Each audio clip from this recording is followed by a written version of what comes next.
Alright, what's up everybody? We're going to do two more teams in this video. We're going to take a look at the Vikings and the Patriots. And both of these teams are pretty interesting in regards to what has happened to their roster.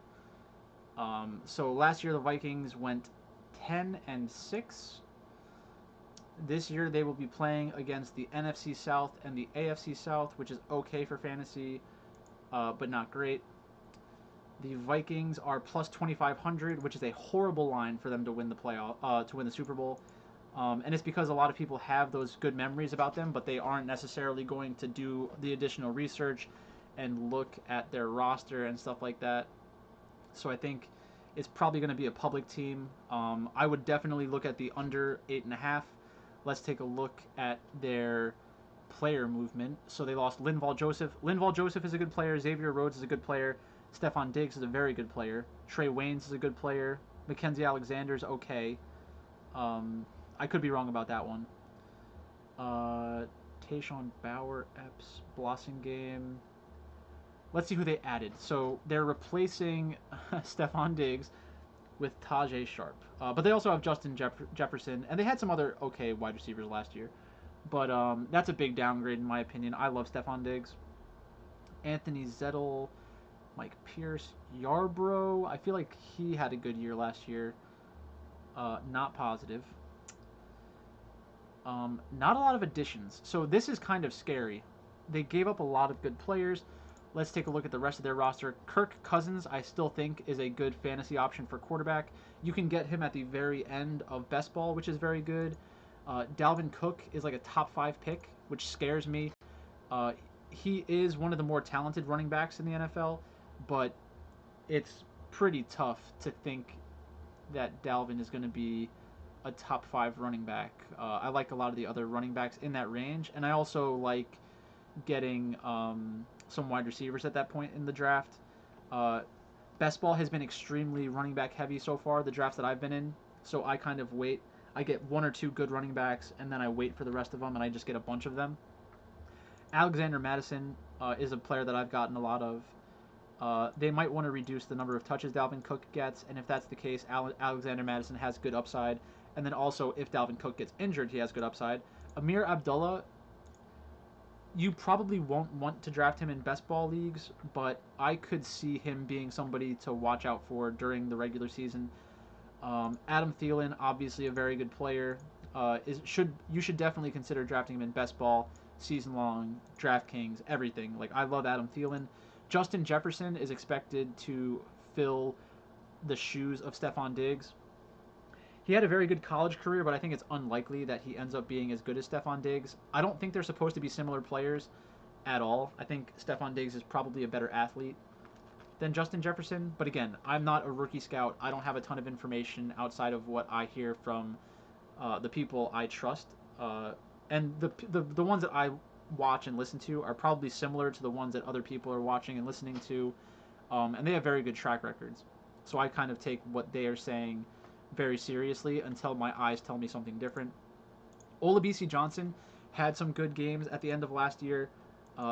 If you get Kirk Cousins as your quarterback, I would consider looking at him to fill a bench spot in best ball.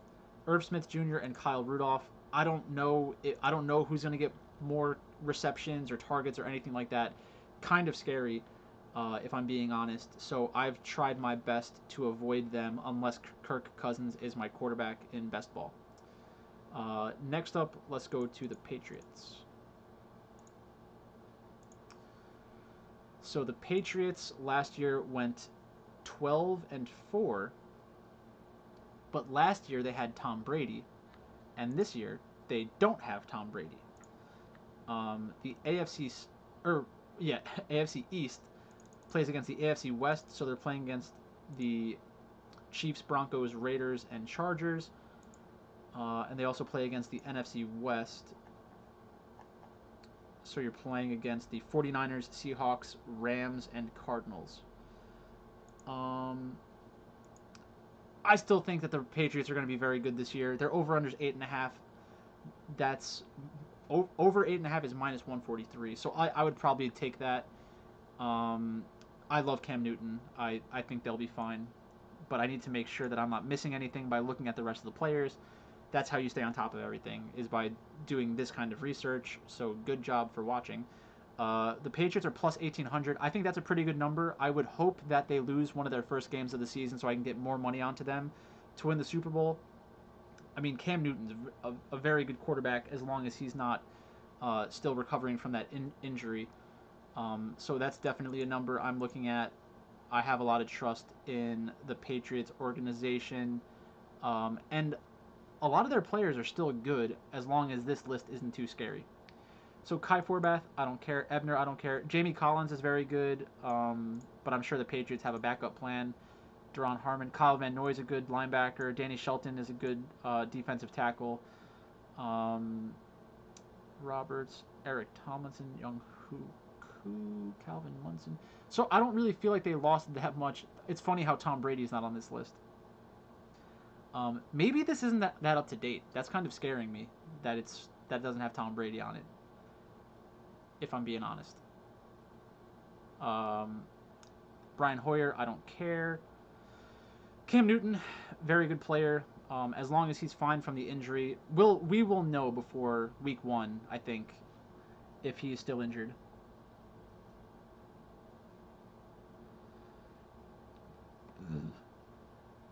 Lamar Miller, I love Lamar Miller.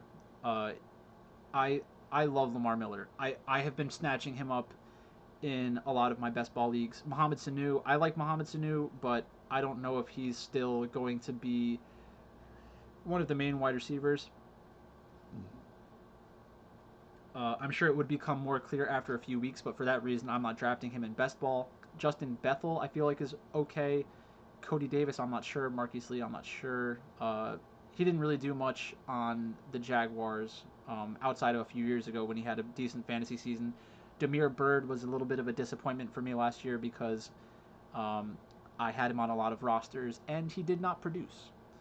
So let's take a look at the depth chart. Cam Newton and Jarrett Stidham are supposedly fighting for the job. I expect Cam Newton to win the job. I think he has huge upside for best ball, season long, DraftKings, all that. So you probably want to be on him in the early part of the season. Even if you're wrong, you still have the huge upside. In terms of running backs, I think all 5 of these running backs are in play for best ball. It just depends on what kind of story you can tell yourself, because some combination of these running backs is going to be very good for best ball. Julian Edelman, I expect him to do very well this year. Gets a ton of targets. He's the most important. He'll probably be one of the 3 most important players on the offense, like he has been. Nikhil Harry, I feel like he had an okay rookie season. Nothing special, but they need him to step up. And if he doesn't step up, they have replacements. I'm sure they're not worried about it. I'm not drafting Nikhil Harry in best ball, most likely. Maybe I should be. Maybe when it gets closer to the season and I have more clarity, I will. Jacoby Myers, don't think I'll be drafting him very much. I don't know who their starting tight end is going to be, so I will not have a Patriots tight end. But Cam Newton and the running backs are very interesting to me. Julian Edelman, if he falls far enough, I'll take a shot on him, because he's a very good player. Maybe you think that Tom Brady had more to do with it than Julian Edelman in terms of Julian Edelman's fantasy statistics, but a very good intermediate pass catcher. Just a very good wide receiver overall. Yeah. That's basically it for those 2 teams. We'll do 2 more teams in the next video, so watch out for that one. Thanks for watching, and I'll talk to you